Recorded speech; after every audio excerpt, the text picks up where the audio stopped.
Olá, estamos voltando, caiu aí, deu uma travada. Francis está aí de novo, vamos lá. Vamos ver aqui, adicionar Francis novamente.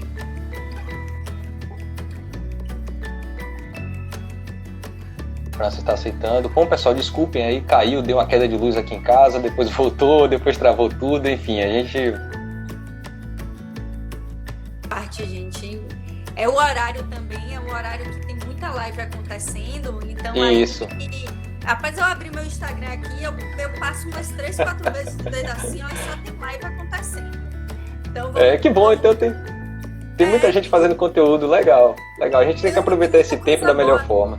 Agora que eu tenho 2 formações, né, eu tô me vendo virada, porque assim, é muita gente da parte de nutrição fazendo live, muita gente da parte de educação física fazendo live, e é como prescrever treino de cá e é como alimentar do lado de cá. Pois é isso, vamos produzir conteúdo, né? Vamos aproveitar esse tempo de... Perfeito, como eu estava falando, não sei o momento exato que caiu, né? Mas assim, eu estava falando que quando a gente pensa em neuropatia carencial, né? Geralmente associada à vitamina B, vitaminas do grupo B, né?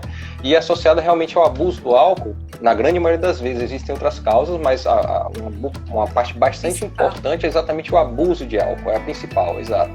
E é uma baixa de visão progressiva, lenta, não é uma coisa que aparece do dia para a noite, então as pessoas demoram a perceber clinicamente, tem que perceber que a visão está piorando.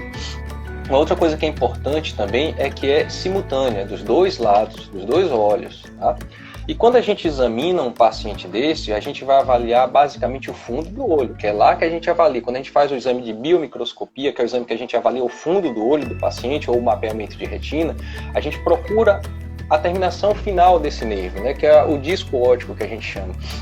Em boa parte das vezes a gente não vê alteração imediata. Então assim, é difícil para o paciente perceber porque é lenta a perda, é difícil para o médico identificar porque o exame de fundo de olho também não é uma coisa tão rápida da gente perceber. Agora, nos casos que são mais avançados ou nos casos que o paciente tem a primeira queixa, que é a diminuição da percepção de algumas cores, ele começa a ter uma perda do brilho, uma perda da nitidez, a tonalidade das cores fica um pouco mais fraca, isso já é um sinal de alerta, porque isso é um sinal precoce da neuropatia carencial.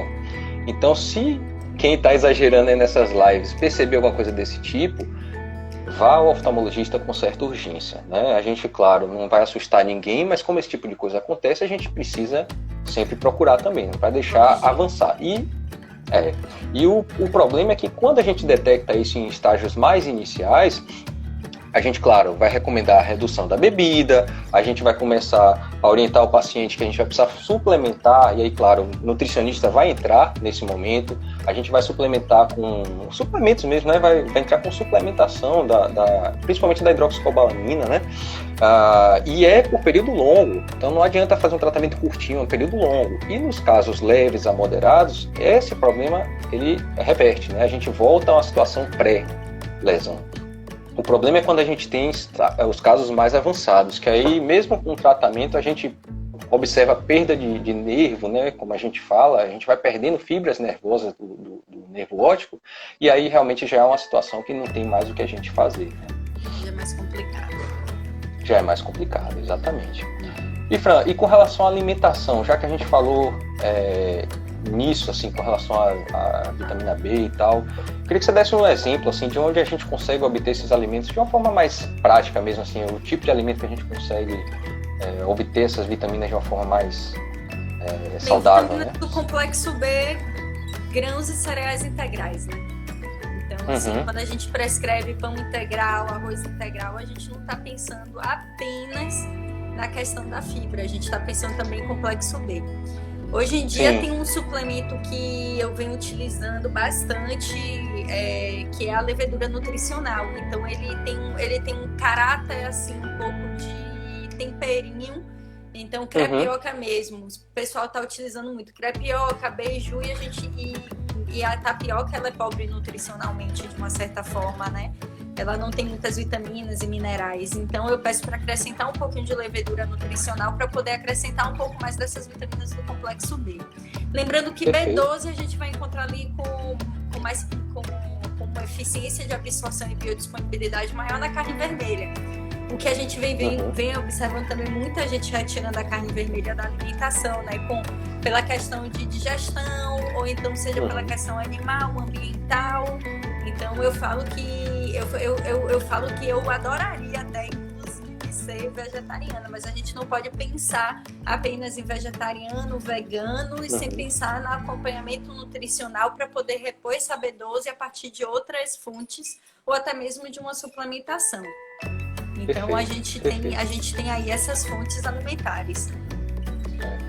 Eu tenho aí uma opinião pessoal mesmo, né? Independente de ser médico, eu acho que a gente é onívoro, né? A gente, claro, respeita a opinião, a questão cultural, a questão assim, orientações mesmo de cada um, mas eu acho que a gente tem uma aptidão, digamos assim, para se alimentar de tudo, né?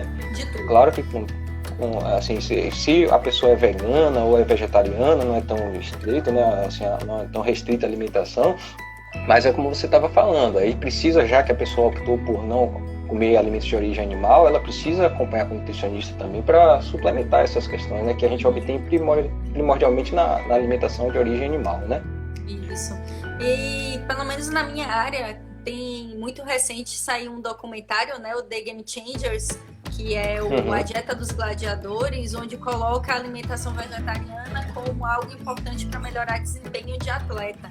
Então, assim, a gente, Uhum. dentro do consultório, como eu trabalho hoje também com bastante atleta amador, a gente vem observando muito as pessoas aderindo à dieta vegetariana buscando essa melhora de desempenho. Mas a melhora do Uhum. desempenho na dieta vegetariana vem por conta da melhora do consumo de carboidrato que a gente vem retirando da dieta. Então, assim, Uhum. até que ponto é o excesso de compostos bioativos, vitaminas antioxidantes e carboidrato da dieta vegetariana e a retirada da carne que tem trazido esses benefícios? Eu acho que tem que haver um equilíbrio nisso. No meu caso, é mais uma Perfeito. questão animal mesmo, então eu adoro os bichinhos, aí às Isso, vezes eu fico exato. assim, meu Deus, que absurdo, eu amo bicho e tô comendo um.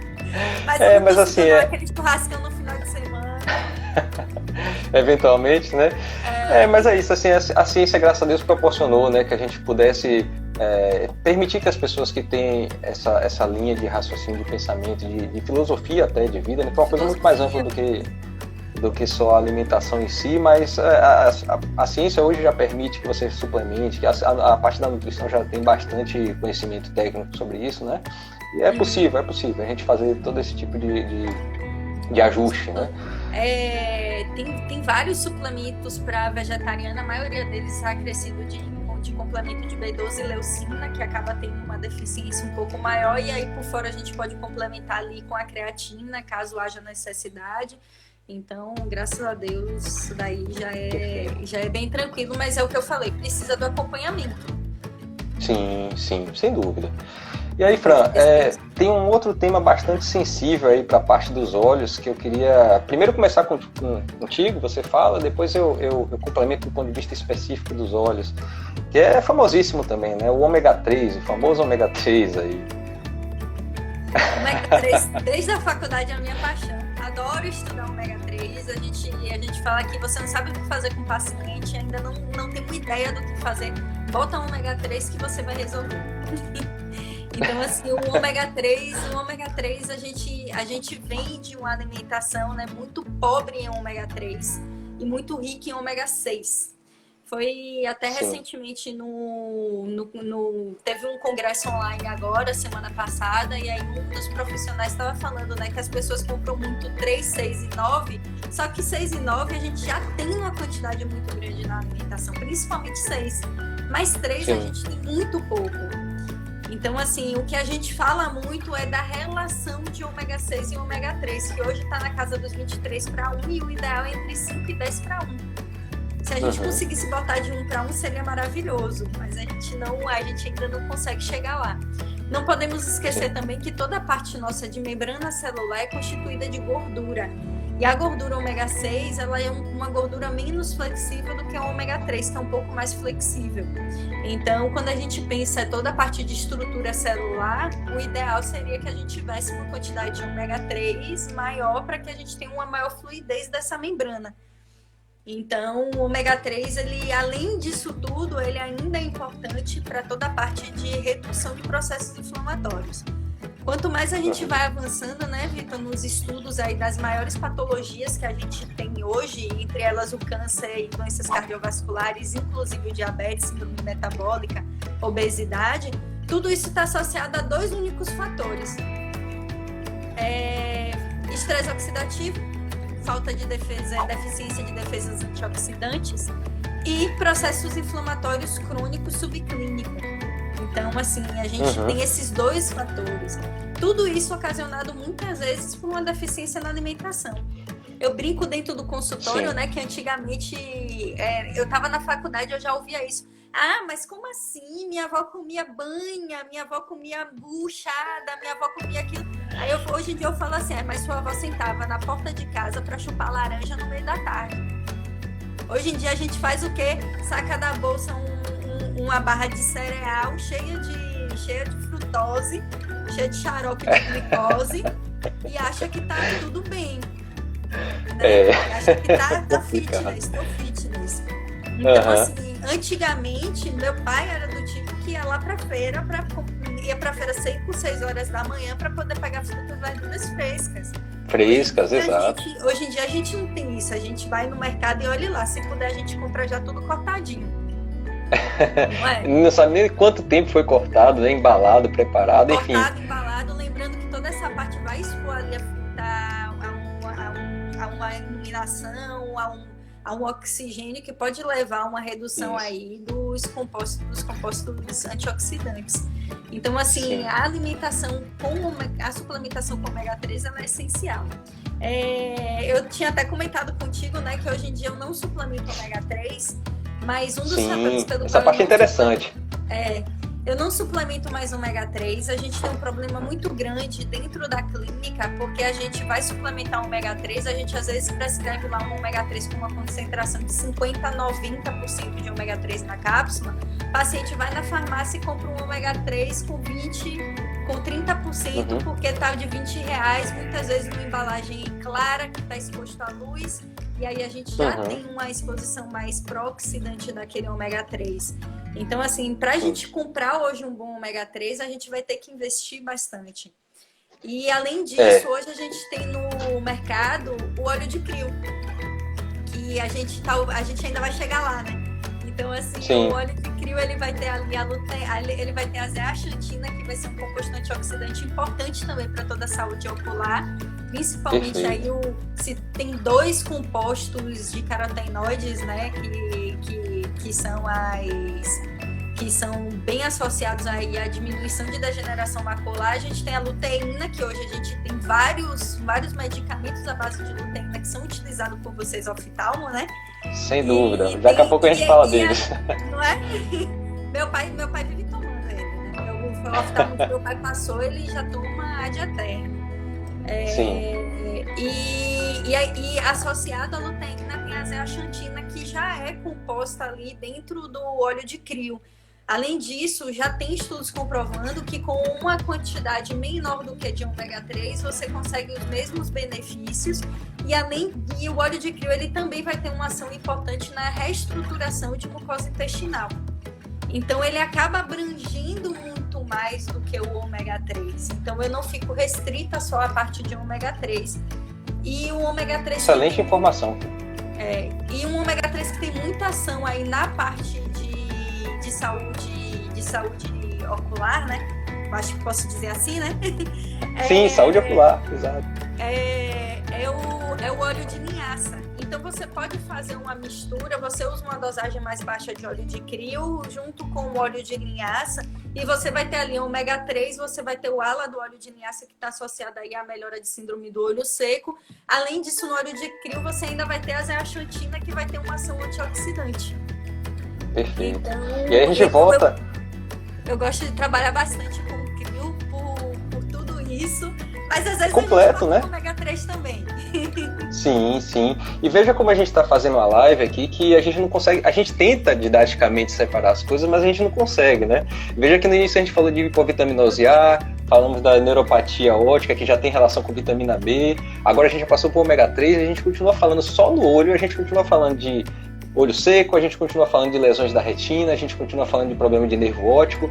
Então, assim, eu espero que fique uma mensagem grande para quem está prestigiando a gente aqui nessa live, que as coisas elas são integradas, né? Elas não são separadas. Então, tudo faz parte de um todo, literalmente. Então, o que a gente ingere, a gente passa pelo intestino, como você estava falando antes, e aí do intestino vai para todo o resto. Então, o intestino, de fato, é a porta de entrada, né?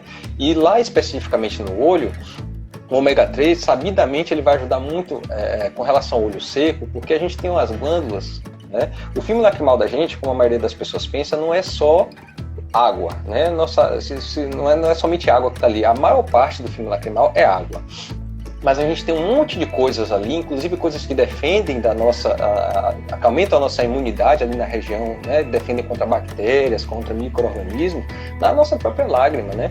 Então, a lágrima, ela tem um componente aquoso e ela tem um componente também que tem estabilização através de lipídios.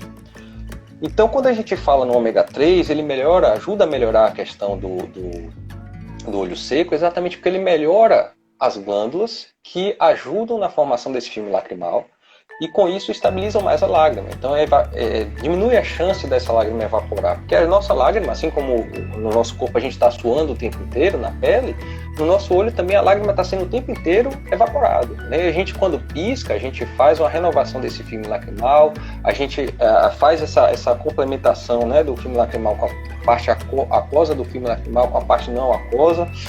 Então, o óleo de linhaça, por exemplo, o ômega 3 em si, ele ajuda bastante nessa questão do olho seco, isso é fundamental. Hoje a gente, inclusive, prescreve, e aí são doses altas também, né, para olho seco exatamente com base nisso, né. O que mais que eu tenho para falar sobre o olho seco relacionado a isso? Deixa eu só fazer um apontamento. Pois não. Às vezes a dosagem que vocês prescrevem de ômega 3, ela chega a ser muito alta por conta da concentração de ômega na cápsula.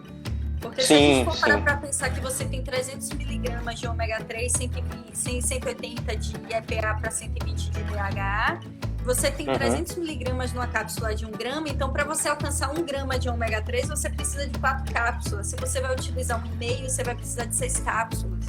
Então aí são 6 gramas de ômega 3. Mas a gente, ainda bem, a gente já tem no mercado alguns produtos de ômega 3 que chegam a ter 90% de ômega 3 na cápsula. Então eles chegam a ter numa cápsula de 1 grama, 900 miligramas de ômega 3, ou então na cápsula de 500 miligramas, 449 miligramas. Agora são ômegas 3 que um ômega 3 que nem todo mundo consegue ter acesso, né? Porque vai ser um pouquinho mais caro. Né? O custo é um pouco mais alto. Só ficar atento mesmo, quem for comprar um ômega 3, observa algumas coisinhas. A concentração de EPA e DHA, mas mais do que isso, se ele contém vitamina E como coadjuvante de fórmula que evita a oxidação do óleo, e se a embalagem desse ômega 3 é uma embalagem de cor escura ou ambar. Porque se ela for uma embalagem de cor clara, tá exposto à luz, tá lá na vitrine, tá exposto à luz solar e vai sofrer sim oxidação. Sim, aí não vai fazer o efeito, ou seja, a pessoa está jogando dinheiro fora, né? E com relação ao custo-benefício, Francis, com relação ao óleo de linhaça, por exemplo, ou a própria linhaça em si, você recomendaria, assim, como forma, não de suplementação, mas como basal mesmo, para a pessoa consumir diariamente ou quase diariamente, ou tem alguma contraindicação? O que é que você pode dizer sobre isso? Tem vários alimentos fontes, né? Tem o óleo de linhaça, o óleo de linhaça mesmo, que você pode utilizar numa salada ou alguma coisa. Você tem a farinha de linhaça, que pode ser utilizada ali em várias preparações. Esse final de semana usei até para empanar frango, junto com farelo de aveia, então você pode utilizar também para isso. Mas a gente sabe que a quantidade às vezes que a gente precisa é tão alta que pela alimentação a gente não alcança. Então vai depender aí se você está fazendo uma manutenção ou se você está precisando mesmo fazer essa reposição. Mas não vamos esquecer que as maiores fontes de ômega 3 são os peixes, né? E aí, com relação aos peixes, só ficar atento à contaminação por mercúrio. E aí eu chamo a atenção para uma coisa, a gente tem um preconceito com sardinha, né? Então, assim, sardinha é visto como peixe de pobre, mas é a melhor fonte que se tem de ômega 3, inclusive melhor do que o salmão, melhor até do que o salmão, o atum, porque a sardinha é algo que a gente consegue, né? Até na feira, se a gente for, a gente acha a sardinha.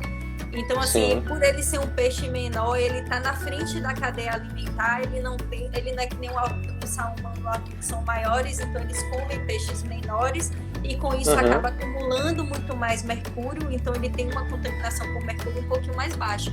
E a gente não compra sardinha porque fica, mas é peixe de pobre, né? É tão gostoso, que não compra, né? Porque fica assim, né? Pois mas é. Tem gente que realmente, eu não gosto eu não gosto do odor da sardinha. Mas para quem aceita, pode colocar na alimentação da forma que achar conveniente. Sim, perfeito. Só um adendo a mais aí, a gente está falando da parte nutricional, mas só uma dica que eu sempre falo em consultório para quase todo paciente, na verdade, sem nem ter relação com olho seco. Como a gente tem essas glândulas que eu falei há pouco, a gente tem na base das pálpebras, né?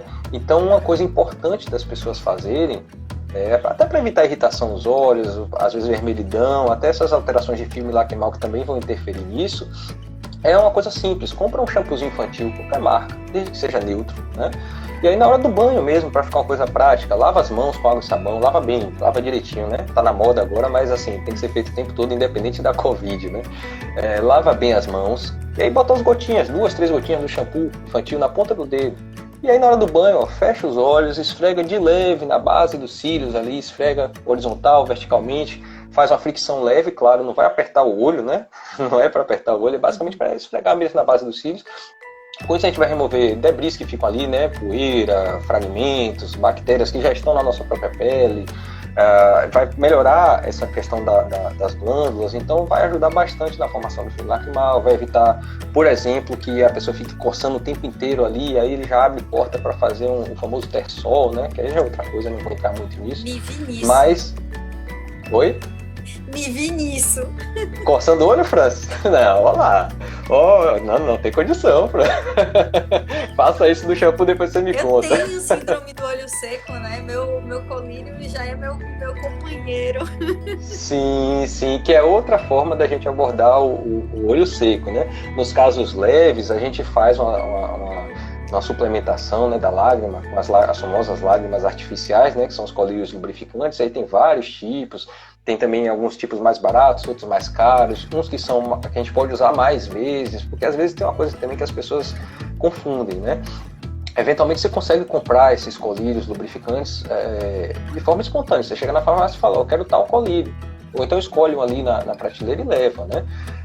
A gente não recomenda muito isso, porque os colírios lubrificantes, eles não têm um efeito, né? A gente não tem um efeito de modificar alguma coisa no olho, alguma coisa de especificamente que ele vai agir fazendo tal efeito. Ele vai basicamente lubrificar os olhos, né? Que é uma ação também, mas eu falo não tem uma ação medicamentosa, né? De ação medicamentosa. O grande problema é que boa parte desses colírios, a maioria deles, existem conservantes ali, né? Então às vezes a pessoa compra e sente irritação. Várias vezes em consultório eu prescrevo um colírio lubrificante para o paciente, ele volta, doutor, aquele colírio lá até melhorou o meu desconforto, mas eu achei que o olho ficou mais vermelho, eu achei que ficou irritando um pouco mais. Então às vezes a gente substitui a substância do colírio e aí o paciente continua com efeito benéfico, mas sem aquela irritação. Então isso tem relação também com os corantes, com os conservantes que a gente usa nos colírios lubrificantes, né? Então assim, o olho seco, ele é uma entidade bastante vasta, né? Então a gente tem desde os aspectos nutricionais, que é o que a gente está abordando mais aqui na live de hoje, e aí você explicou de forma fantástica, assim, eu acho que todo mundo entendeu muito bem que a sardinha, por exemplo, é show de bola, a gente tem que consumir mais. E os tratamentos com colírios, nos casos mais severos, aí a gente já fala de doenças mais graves, né? Por exemplo, a síndrome de Sjögren, que é uma alteração sistêmica, que o olho seco, a boca seca é muito grande. E às vezes nesses casos a gente tem que fazer terapias a mais. E aí vem outras coisas, vem plug que a gente pode colocar no ponto lacrimal para evitar que essa lágrima desça pelo ponto lacrimal, que é o fluxo normal dela, né? Então, olho seco é realmente uma coisa bem complexa e uma coisa que a gente tem que ter bastante cuidado quando a gente fala de olho seco são as complicações em decorrência da exposição da córnea. Então, quando você tem um olho mais... Por exemplo, você trabalha muito com o computador, e pisca menos, a gente termina evaporando mais essa lágrima e irrita um pouco mais os olhos. Por isso que às vezes quem trabalha no computador o dia inteiro, chega no final do dia e fala, meu olho tá ardendo, tá incomodando. Porque ele piscou menos, na maioria das vezes. Você, Fran? Olá, Nessa quarentena, os primeiros dias para mim foram horríveis, porque tinha dias que parecia que tinha muita areia no meu olho, de tão irritado que ele tava, porque era da hora que eu acordava às 7 horas da manhã até 9, 8, praticamente consumindo assunto na internet. Então eu acabei ficando, por isso até que eu retomei o uso do colírio, que eu tava sem usar, e aí eu tive que comprar o colírio porque não tava aguentando não. Sem dúvida, Fran. Eu ouvi tudo, tá? Eu tava rindo aqui porque, paralelamente à sua fala, a gente viu um grande amigo nosso aqui, Diego Edberger. Cara fantástico aí, ele sempre com as frases fantásticas dele, né? Tá fazendo live, Diego tá fazendo live todo dia de manhã cedo, você que gosta de meditação, que gosta...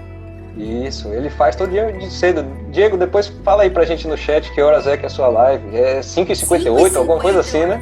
É 5h50, algum número assim, tinha que vir de Diego, né? O negócio exato. 5h50, só faltava ser 5h52, aí sim. Interessante, mas a live de Diego é em torno de 5 horas da manhã, um pouquinho antes das 6, se eu não me engano. Ele entra todos os dias para fazer uma meditação. É um grande amigo da gente, eu acompanho muito o trabalho de Diego por conta da parte de hipnoterapia e PNL, que eu gosto bastante, principalmente a PNL. Sim. Então eu acompanho bastante o trabalho dele, ele está fazendo um trabalho fantástico, né? Sim, é fantástico, assim, é importante, ainda mais nessa época de quarentena, que tá todo mundo meio que surtando, né? Todos nós estamos numa situação... Exatamente. Então, o pessoal que tá vendo a live aí, tem um rapazinho aí embaixo chamado Diego Edberger. Pode seguir ele lá que vocês vão se beneficiar bastante. O conteúdo dele é fenomenal. Vale muito a pena. Obrigado, Diego, pela presença aí. Isso, voltando para cá. Complementa, Fran. Pronto, queria só fazer um complemento em relação a tudo que a gente falou, né? Se a gente parar para observar, desde que a gente começou a live até aqui, a gente só tem falado de compostos que são lipossolúveis. Então, assim, vitamina A, vitamina E, a gente não pode esquecer da vitamina D, então a gente está mais em casa, em quarentena, não tem a parte de exposição ao sol, mas quem tiver uma varandinha ou quem tiver uma fresta de solzinho, deita ali um pouquinho, toma o seu banho de sol por dia. Os estudos mostram que o melhor sol é o sol de meio-dia, então não fica com medo de tomar sol meio-dia. Mas se puder tomar sol nos primeiros horários da manhã, de preferência sem protetor solar, não precisa se expor inteiro. Uma parte do seu corpo que você se expor já vai ser o suficiente ali para estar metabolizando um pouco de vitamina D, tá? Que vai estar associada ao sistema imunológico, está associada aí a melhora antioxidante, melhora de processo inflamatório, várias outras coisas. Perfeito. E aí junta a vitamina A e ômega 3, eles têm que estar sempre tem que estar associado a uma refeição mais completa. Então, sem quando dúvida. A gente pensa em refeição mais completa, essa refeição ela vai ter que ter ali um componente lipídico para liberar todas as enzimas que melhoram, que fazem a digestão da gordura e fazer com que ela tenha uma biodisponibilidade maior. Não adianta pegar uma cápsula de vitamina A, vitamina E e de ômega 3 no meio da tarde e consumir só com água. Então a biodisponibilidade acaba ficando mais reduzida. Veja que são detalhes, né? As pessoas às vezes seguem modinha, é por isso que é tão importante o profissional, né? Hoje a gente aprende muita coisa pela internet, a gente aqui está produzindo conteúdo interessante para as pessoas, mas mais do que a gente poder falar aqui, né, Fran, as pessoas terem essa consciência e sempre que possível procurarem os profissionais. Cada pessoa é um indivíduo, literalmente, então a gente precisa adequar para cada um, né? Bom, esgotando esse tema aqui, a gente passa para mais um. Tá? Mais um tema, que aí eu acho que é outra paixão de Francis, que é a questão do diabetes, né? As alterações glicêmicas. A gente não vai falar de tudo hoje, porque senão fica muito extenso, a gente pode depois futuramente fazer outra coisa. Já temos 1 hora de live, então a gente vai passar um pouquinho mais rápido, né? Mas assim, alterações glicêmicas e catarata. Eu sou suspeito porque catarata é uma coisa bastante interessante para mim. Eu faço catarata, faço cirurgia de catarata, acho fenomenal. E é importante porque a catarata é a principal causa de cegueira no mundo. E é uma causa reversível, né? Então é uma coisa que parece tão distante, mas quanto mais idade, por exemplo, a gente tem, mais chance de a gente desenvolver catarata, né? E ela se apresenta de várias formas. Eu já falei da idade, mas tem a catarata congênita, tem a catarata traumática, a pessoa toma uma pancada e faz uma catarata, desenvolve a catarata a partir dali, né? Outras doenças sistêmicas aí, próprio diabetes, né? Faz interferência. Como é que acontece essa interferência da alteração glicêmica com a catarata? Bom, a gente tem a lente do olho, que é o cristalino, e esse cristalino ele é bastante sensível às variações glicêmicas. O açúcar alterando, altera a nossa capacidade visual. Por isso que às vezes o paciente diabético ele fala, eu estou percebendo que meu açúcar está alto hoje. Por que você sabe disso? Porque minha visão está meio borrada. Então assim, e não era assim, né? Então, às vezes isso acontece e ele está certo quando ele fala isso, porque o cristalino, ele tem ele muda a conformação dele, né? Então, a luz é reajustada de acordo, uma das coisas que faz é esse foco que o cristalino é quem dá pra gente. E quando o açúcar, né, a glicose, ela é metabolizada no nosso organismo, ela vira sorbitol. Esse sorbitol ele vai entrar, ele consegue entrar no nosso cristalino, e essa entrada do sorbitol no cristalino essa difusão lá para o cristalino, por osmose, termina fazendo uma superidratação dessa lente. E essa superidratação vai modificar a nossa percepção, né, a forma como a gente vai conseguir enxergar. Quando isso é transitório, muda a refração, né? Ou seja, o grau, às vezes, do paciente, às vezes no consultório eu falo para os pacientes, quando eu pergunto, é diabético? Sou. Seu açúcar está quanto? Está descontrolado. Eu falo, opa, a gente vai fazer tudo hoje, você vai controlar seu açúcar, vou te encaminhar para nutricionista, vou te encaminhar para o endócrino, você vai voltar quando já tiver controlado. Por quê? Porque às vezes eu passo óculos, quando é caso de óculos, o paciente volta, fala, doutor, tá ruim. Eu enxerguei aqui tudo, e agora quando eu botei os óculos está horrível. Por que isso acontece? Porque a glicemia está variando. Então, quando eu chego lá para calcular o grau sai errado, digamos assim, né? E como é um exame subjetivo, depende do que o paciente fala, a gente tem que ter uma certeza de que essa glicemia está dentro de um padrão que a gente sabe que vai ter aquela refração de fato para o paciente, né? E aí, quando a gente fala da catarata, associada a essa questão da variação, o paciente que é diabético, ele tem uma elevação, quando a gente fala da catarata relacionada à idade, o paciente tem um risco 2 a 5 vezes a mais de desenvolver catarata, ou seja, a catarata é acelerada nesses pacientes diabéticos.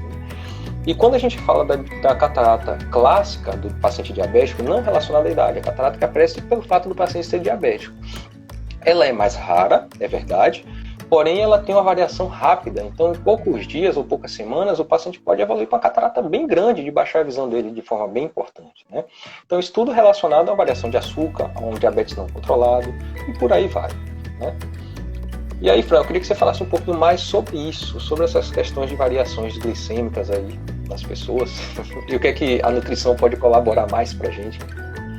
É o que mais acontece, né, Vitor? Na verdade, dentro da nutrição já é de conhecimento da gente que um dos médicos que mais tem diagnosticado diabetes, na verdade, não é o endócrino, é o oftalmo.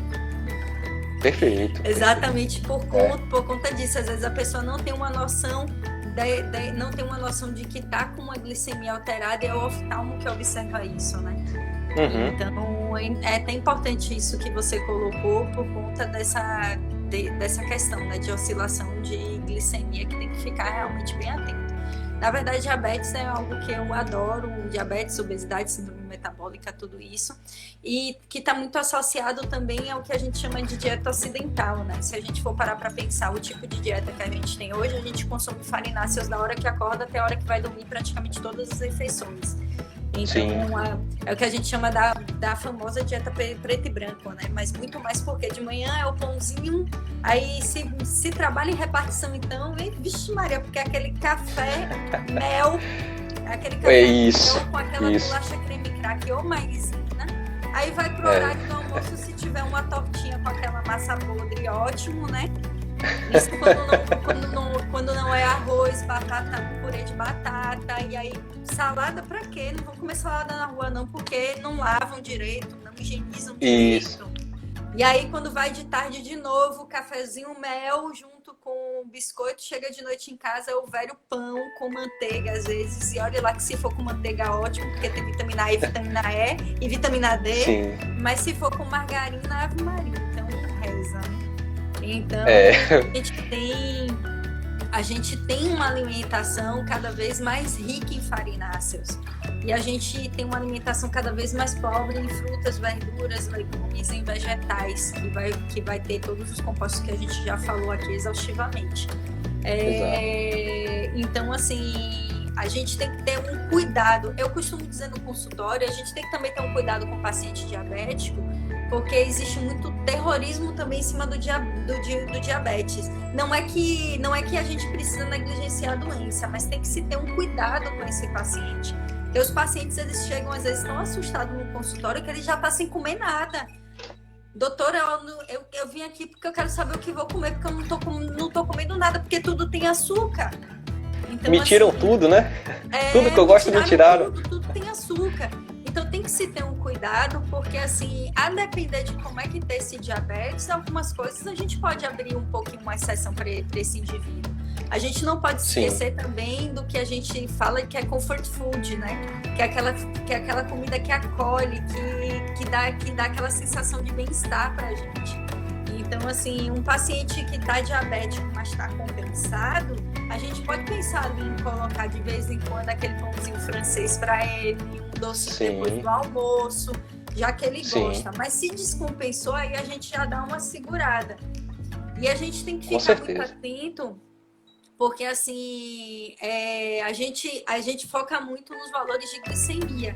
E a gente se esquece que a glicemia só, ela não diz muita coisa. Como é que tá a glicemia? Como é que tá a hemoglobina glicada? Como é que tá a fructosamina? Como é que tá a insulina? Então, assim, às vezes você tá com um indivíduo ali que tá com uma glicemia de 106, uma hemoglobina glicada de 6,1, mas com insulina de 10, de 8.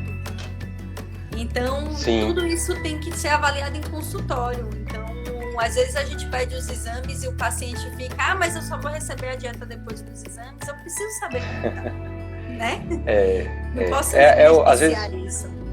Isso, às vezes é a questão do imediatismo, né? A pessoa quer entrar na consulta, não vai ter tempo de voltar. E no caso da saúde da gente, a gente não faz a coisa de forma pontual. A gente tem que levar em consideração todo o histórico de vida, todo o estilo de vida que a pessoa tem, né? Então, a gente vai adequando. Por isso que eu sempre falo, a questão da saúde, seja na minha área, na oftalmologia, seja na sua, na nutrição, elas têm o mesmo objetivo, né? A gente vai buscar sempre a saúde do indivíduo. E isso não é uma coisa tão simples de se conseguir. A gente precisa mudar hábito de vida, a gente precisa mudar rotinas que a pessoa desenvolve ali, que às vezes nem se dá conta de que aquilo é prejudicial, né?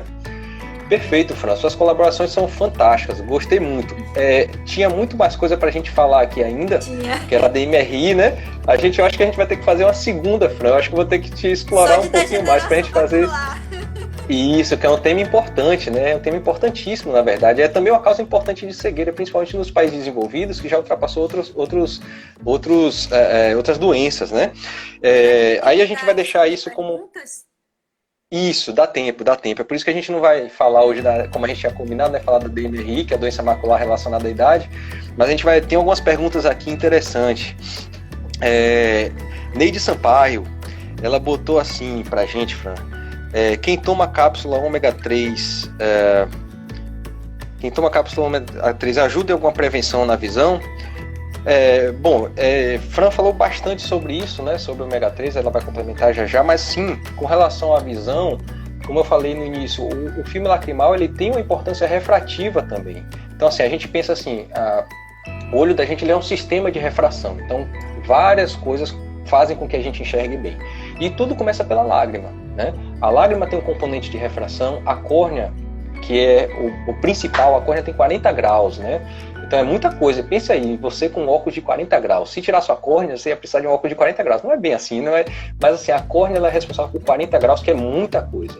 O cristalino é responsável por em torno aí mais ou menos 20 graus arredondando, né? Então é muita coisa também. E o filme lacrimal, ele é extremamente importante. Quando a gente tem uma superfície ocular ruim, o filme lacrimal é muito ruim, ele quebra fácil, como a gente fala tecnicamente, isso tem impacto direto na qualidade da nossa visão.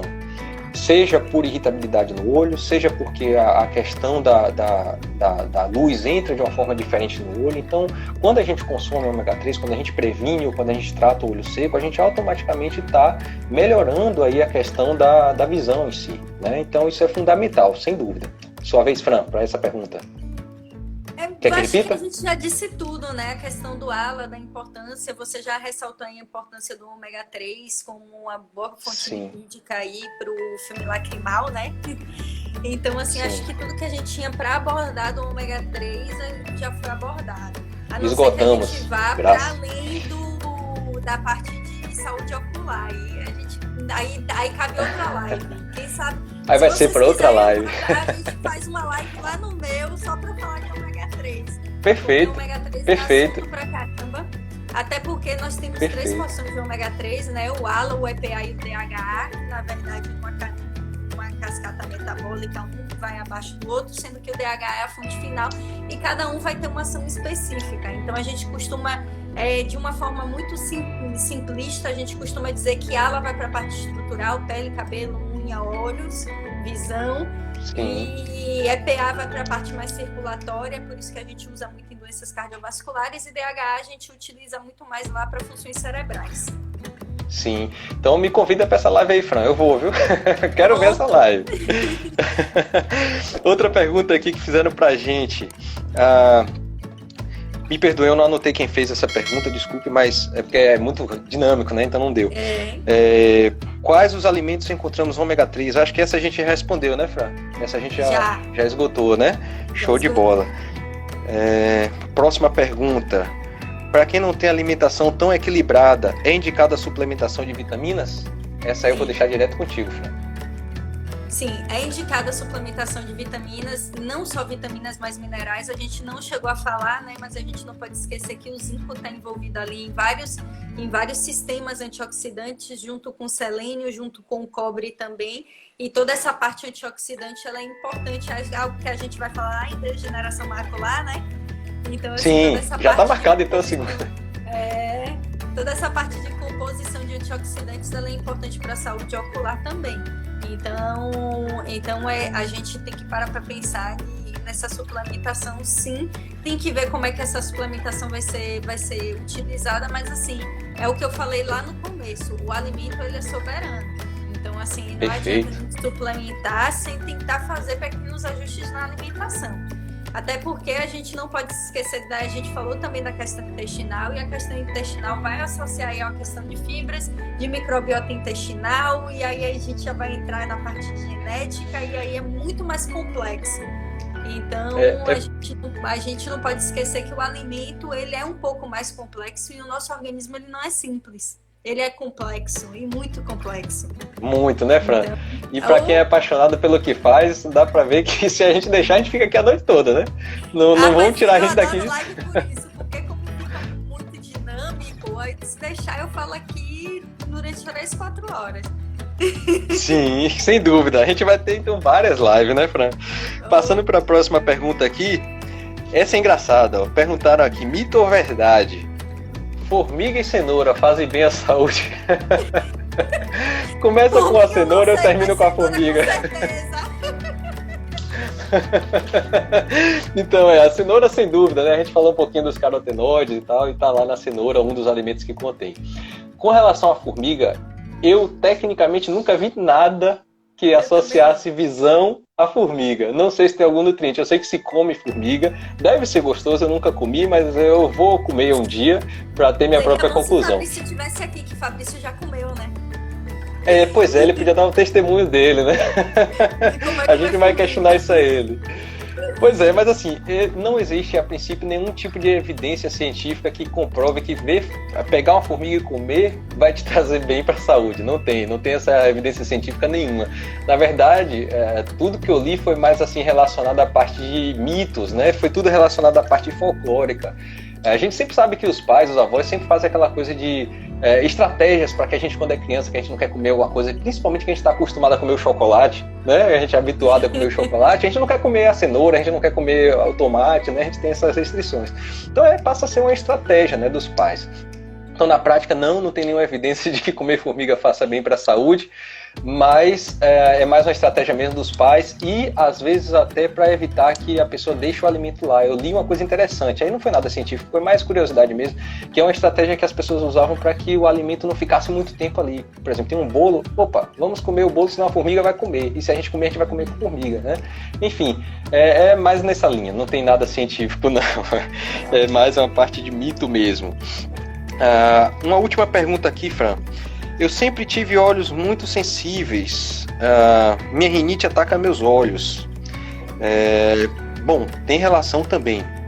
aí já não é muito com relação ao tema de hoje, mas tem relação. Todo processo alérgico vai ter a questão da imunidade. Eu sempre brinco que às vezes um processo alérgico ele é um tiro de canhão para matar uma formiga, né? Então é como se fosse aquele cara esquentado, né? O sistema imunológico pode reagir dessa forma. Uma coisinha pequena se transforma numa resposta desencadeada muito grande, né? Muito exacerbada.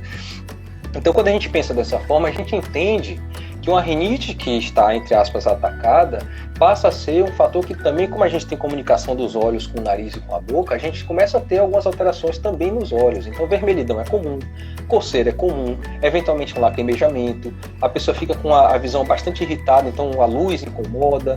Então, sim, a rinite tem relação direta com alterações visuais, mas é um tema que é um pouco fora do de hoje aqui, como a gente já tem uma extensão maior de tempo, eu não vou me alongar muito nisso, mas é também um motivo para a gente falar mais à frente. Associada também Ó, tô vendo aqui, ó. Hã? Como? Desculpa, Fran, não entendi.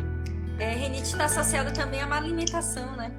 Sim, tem relação, né? Os alimentos em si vão fazer esse tipo de situação acontecer de forma mais frequente, né?